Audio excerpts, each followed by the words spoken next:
नमस्कार, केवी न्यूज में आपका स्वागत है। आज का हमारा विषय है कि बहुत सारे अभिभावकों के विभिन्न विभिन्न सवाल हैं। वो सवाल आपके भी हो सकते हैं। जैसे कोई अभिभावक का सवाल है कि सर मैं बिहार का हूँ लेकिन फिलहाल दिल्ली में रह रहा हूँ या महाराष्ट्र में रह रहा हूँ, तो मैं क्या यहाँ के स्कूल का यानी दिल्ली या मुंबई के स्कूल का फॉर्म भर सकता हूँ। उसी प्रकार कुछ और सवाल हैं कि सर क्या बच्चे का जो आवासीय है वो अभिभावक के नाम से भी जमा हो सकता है या बच्चे के नाम से जमा करना पड़ता है। और कुछ सवाल हैं कि मैं जनरल कैटेगरी में हूँ लेकिन हमारी वाइफ जो है वो एससी कैटेगरी में है, तो क्या मुझे जो अपने बच्चे के माता का यानी एससी का है वो प्रमाण पत्र प्रोड्यूस कर सकते हैं। इस तरह के बहुत सारे सवाल अभिभावकों ने हमसे किया है। आज हमारा विषय यही है कि आपके जो कुछ सवाल हैं उनको मैं वीडियो के माध्यम से आपको बता सकूं। अगर आप इस चैनल में पहली बार आए हैं तो इसे अवश्य सब्सक्राइब कर लें ताकि केंद्रीय विद्यालय संगठन की तरफ से जो भी एडमिशन गाइडलाइन या एडमिशन नोटिफिकेशन जारी होंगे आपको इस चैनल के माध्यम से सबसे पहले अवगत कराया जाए। चलिए वीडियो की शुरुआत करते हैं।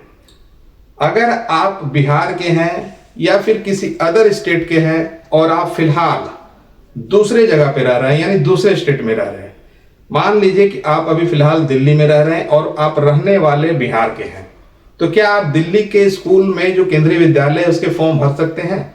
जी हाँ, बेशक आप भर सकते हैं, इसमें कोई इफ बट नहीं है, आप फॉर्म भर सकते हैं। लेकिन ध्यान ये रखना है कि जब आप फॉर्म भरेंगे तो आप वहां पे एक लोकल एड्रेस जरूर देंगे। यानी जब केंद्रीय विद्यालय संगठन में क्लास 1 या बाल वाटिका के फॉर्म भरे जाएंगे उसमें 2 जगह एड्रेस भरना होता है, एक माता का एड्रेस और एक पिता का एड्रेस। यानी आप किसी एक एड्रेस में आप दिल्ली के स्कूल में यानी जब फॉर्म भर रहे हैं वहां के लोकल एड्रेस देंगे। यानी आप बिहार में रह रहे हैं, आपका नेटिव बिहार है, लेकिन आप दिल्ली के स्कूल के लिए फॉर्म भर रहे हैं तो आप एक एड्रेस जरूर दिल्ली का देंगे। अब ये बात और भी गार्जियन का सवाल आ जाता है कि सर वहां का तो आवासीय हमारे पास नहीं है, तो आवासीय में वहां बहुत सारे ऑप्शन आपके पास है। अगर आपके पास वहां का गैस कनेक्शन है, वहां का पासबुक है, तो ये दोनों भी आप एड्रेस प्रूफ में दे सकते हैं। यानी आप वहां का कोई इस तरह का डॉक्यूमेंट जो सरकारी डॉक्यूमेंट है जिसमें आपका वहां एड्रेस आपके उसमें अंकित है तो आप वो भी दे सकते हैं। बहुत सारे अभिभावकों का सवाल ये भी रहता है कि सर बच्चे का जब हम फॉर्म भर रहे हैं उस समय कितने स्कूल को हम चूज कर सकते हैं। इसमें आप 3 विद्यालय चूज कर सकते हैं। यानी जब आप फॉर्म भर रहे हैं तो 3 विद्यालय चूज कर सकते हैं। ये रही बात ऑनलाइन की, यानी जब ऑनलाइन फॉर्म भरा जाएगा तो आपके पास 3 ऑप्शन रहते हैं विद्यालय चूज करने के लिए। अब यहां पे भी एक दिक्कत क्या आती है कि जब आप एड्रेस भरेंगे, यानी जो एड्रेस भरेंगे वो विद्यालय से जो दूरी है वो बहुत ज्यादा ना होने की 30 किलोमीटर या 35 किलोमीटर, वैसे केस में आपको एक लोकल एड्रेस देना पड़ेगा। यानी लोकल एड्रेस मतलब 8 से 10 किलोमीटर के भीतर का आपको देना पड़ेगा, ताकि नाम जब बच्चे का आए यानी लॉटरी में जब बच्चे का नाम आए तो आप वो एड्रेस के कागजात आपको प्रूफ करने आपको देने पड़ेंगे। यानी ये तो क्लियर हो गया ऑनलाइन में। अब रही बात ऑफलाइन फॉर्म में, यानी मान लीजिए बाल वाटिका के फॉर्म ऑफलाइन भरे जाएंगे। फिलहाल अभी ऐसा कोई जानकारी नहीं प्राप्त हुआ है, लेकिन इनकेस अगर फॉर्म ऑफलाइन भरे जाते हैं तो ऑफलाइन के लिए कोई लिमिट नहीं है। यानी आप जितने केंद्रीय विद्यालय में फॉर्म भरना चाहते हैं भर सकते हैं, क्योंकि ऑफलाइन का फॉर्म जो है वो विद्यालय प्रोवाइड करता है और इसमें ऑफलाइन से ही सारे कार्रवाई होते हैं। इसलिए इसमें कोई बंदिश नहीं है कि आप कितने विद्यालय में फॉर्म भर सकते हैं।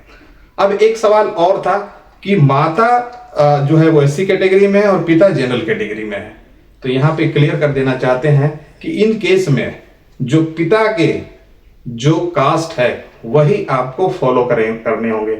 यानी एससी कैटेगरी अगर माता जी हैं तो उनका बेनिफिट आपको नहीं मिलेगा, पिता का जो कास्ट है वही कैरी फॉरवर्ड होता है। यानी बच्चे को उस समय जो जनरल कैटेगरी वाले हैं वही उनको बेनिफिट मिलेगा। इस तरह से और भी आपके पास अगर सवाल है तो कमेंट सेक्शन में जाकर के कमेंट कर सकते हैं। एक सवाल था कि आवासीय प्रमाण पत्र बच्चे के नाम से लगेगा या माता पिता के नाम से लगेगा। यहाँ पे आप ये जानकारी प्राप्त कर लें कि जब फॉर्म भरा जाता है तो वहां पे माता और पिता का एड्रेस मांगा जाता है। यानी फॉर्म जब आप भरेंगे तो एक कॉलम रहेगा माता का एड्रेस और एक कॉलम रहेगा पिता का एड्रेस, यानी माता पिता के आवासीय प्रमाण पत्र भी आपको चल जाएंगे। और एक सवाल था कि जाति प्रमाण पत्र बच्चे का नाम से होना चाहिए या माता पिता के नाम से होना चाहिए।